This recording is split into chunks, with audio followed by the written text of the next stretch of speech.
Merci Madame la Présidente. Donc nous interviendrons à deux voix avec Monsieur Jean-Martin Mondologne. 10 minutes, je vais essayer de respecter le temps de parole. Monsieur le Président de l'Exécutif, vous avez fait une présentation si peu technique, comptable et financière, mais surtout politique. Moi, je me permettrai de revenir sur la logique comptable et financière de notre collectivité dans un contexte particulier, mais particulier non pas pour le contentieux qui nous lie à la Corsica Ferries, qui n'est pas négligeable et qui pose problème, mais la situation financière de notre collectivité qui ne doit pas être masquée et par la médiatisation en cours ces derniers jours et depuis quelque temps. Donc je commencerai par la situation financière de notre collectivité, de notre institution, qui doit en aucun cas être masquée et qui attire de ma part et de notre groupe les plus grandes inquiétudes, parce que nous sommes aujourd'hui face à des obligations juridiques,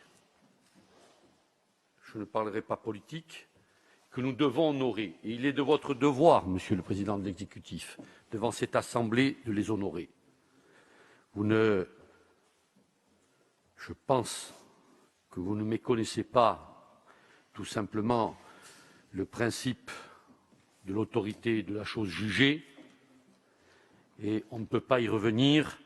Donc aujourd'hui, je crois que nous sommes appelés à voter sur un budget supplémentaire très tardivement. Vous en avez évoqué les raisons. Bon, je regrette que ça soit aussi tardif parce qu'il faudra se dépêcher pour individualiser et mandater, et il nous reste très peu de temps. Je pense que beaucoup d'associations, clubs de sport sportifs et même les communes en pâtiront. Je pense que ça sera très difficile cette année, en fin d'année 2021, de tout faire. Bon, donc sur l'aspect, je dirais, financier, nous sommes aujourd'hui en 2020 un BP, un BS de 955 000. Je parlerai en premier lieu de la section fonctionnement. Je vais aller rapidement, vous l'avez déjà évoqué. Je m'attarderai sur l'investissement pour notre île. Donc en fonctionnement, BP-BS en 2020, 955 millions d'euros, BP plus BS, 984 millions d'euros en 2021, et un différentiel de 30 millions d'euros, donc une augmentation de dépenses de 3,61% au total de dépenses de fonctionnement. Quand on fait un petit regard en prenant un peu de recul, aujourd'hui, nos recettes réelles de fonctionnement sont inférieures à notre dette qui dépasse le milliard d'euros. Donc ce sont des alertes importantes. Quand on parle de ratio, notre capacité de désendettement, certes confortable en 2018 et 2019, inférieure à 4 années, aujourd'hui on bondit et avoisine les 7 années. À ce rythme, proportionnellement, si l'on continue, en 2022, nous serons quasiment aux portes du seuil d'alerte qu'une collectivité peut supporter, malgré les recettes de fonctionnement qui ont été fortement en augmentation. Vous les avez énumérées, vous avez peut-être oublié celle sur le ferroviaire d'1,2 million. Je dois saluer qu'elle n'existait pas auparavant, même si les investissements promis ne sont pas au rendez-vous, mais encore une fois, mais il faut le signaler, plus peut-être aussi quelques augmentations. Mais des dépenses réelles aussi qui ont augmenté très fortement. Et sur les charges à caractère général, dont je n'ai pas trouvé dans le rapport les raisons. J'ai trouvé les montants, mais pas les raisons à ces chapitres. Au 011, évidemment, au chapitre 016, au 65 et au 67, et aussi au 012, chapitre frais de personnel, où il y avait eu, comme vous l'avez dit, au BP, une approche prudentielle, mais quand même une augmentation de 620 000 euros, on doit le dire, même si nous détenons pas aujourd'hui le nombre d'emplois sur 2021 définitif. Nous attendrons l'année prochaine, c'est normal, on le comprend bien. Donc, sur les taxes de tabac, les recettes, les transports, les 10 millions d'euros de la DCT, qui risque d'être compromis aussi dans le temps. Ça prend en charge aussi les diminutions du coût des billets de passagers, contre 14 millions d'euros en 2020.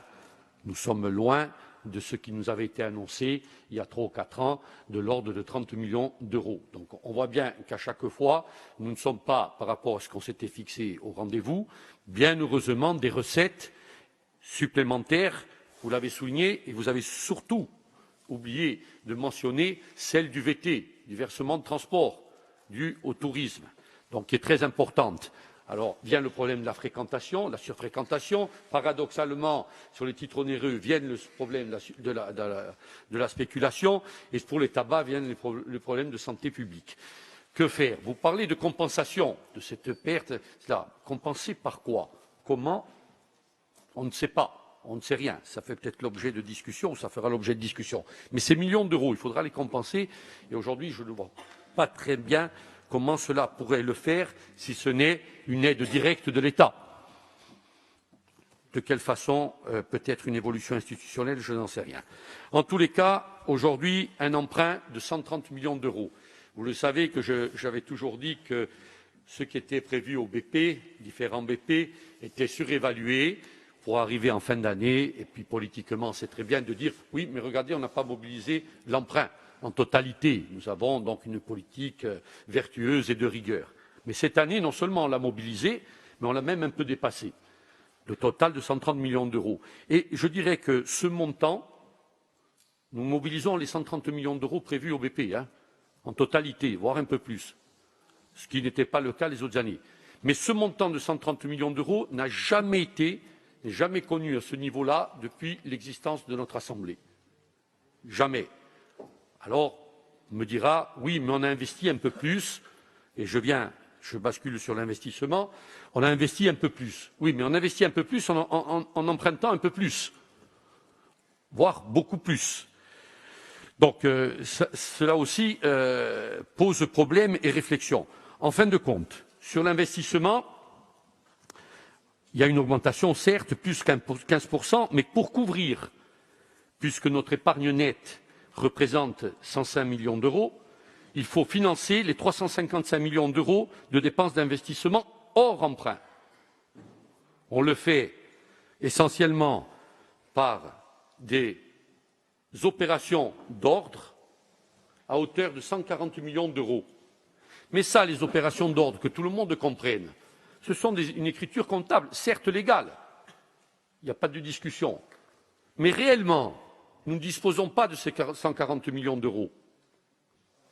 C'est un affichage. Donc, en partie pour financer le financement, l'emprunt, bien évidemment, une reprise sur le compte 1068 pour financer donc ce déficit. J'insiste bien là-dessus. Aujourd'hui, notre investissement, nous n'avons plus les capacités de l'assumer. Donc, qu'est-ce que vous allez être contraints de faire? Et on a déjà commencé. Et ça, aujourd'hui, comptablement, c'est irrévocable, incontestable. C'est qu'on va payer notre investissement et nos factures avec des lignes de trésorerie. Et nous avons déjà commencé.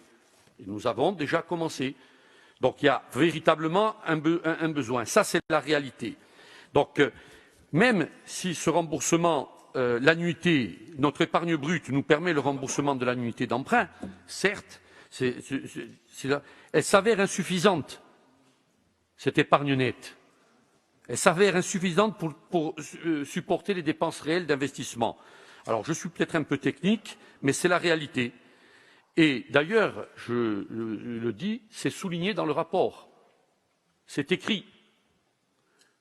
Donc, encore une fois, je reviens sur cette difficulté. Donc, c'est une situation aujourd'hui préoccupante, qui se dégrade. Et dans les années à venir, je pense que ça va être compliqué et l'avenir est vraiment incertain, à ce rythme. Alors après, on peut fustiger les politiques publiques, je l'entends, voire l'aide aux communes. Après, on peut prendre, sans faire trop de démagogie, en menaçant les maires, dire tout simplement on va réduire l'investissement, non pas par l'aide aux communes, l'investissement général sur les structures et infrastructures de notre île, en maintenant l'aide aux communes. On peut avoir cette approche aussi. Vous présentez une approche différente, mais non, on maintient l'aide aux communes. Par contre, si on maintient l'aide aux communes, on ne pourra pas faire tous les projets que nous avons fait ou on les décale dans le temps. C'est possible aussi. Mais là, ce que vous présentez, c'est on va diminuer l'aide aux communes de 20 ou 30 millions d'euros. Je pense que c'est un peu... On peut voir les choses différemment. Monsieur le président de l'exécutif, moi, plus politiquement, je terminerai très rapidement là-dessus, puisque politiquement, aujourd'hui, on est appelé à voter un budget au-delà de toute considération. Et je partage le point de vue moral et je dirais même intellectuel. On peut entendre les choses. Cependant, nous sommes appelés à voter un budget insincère. Et vous connaissez la sincérité d'un budget et la mise en garde a été faite à travers la presse et hier par Monsieur le Préfet. Et ça peut avoir des conséquences lourdes pour notre collectivité. Et comme vous le savez, cela aussi vous n'ignorez pas, et même pénalement.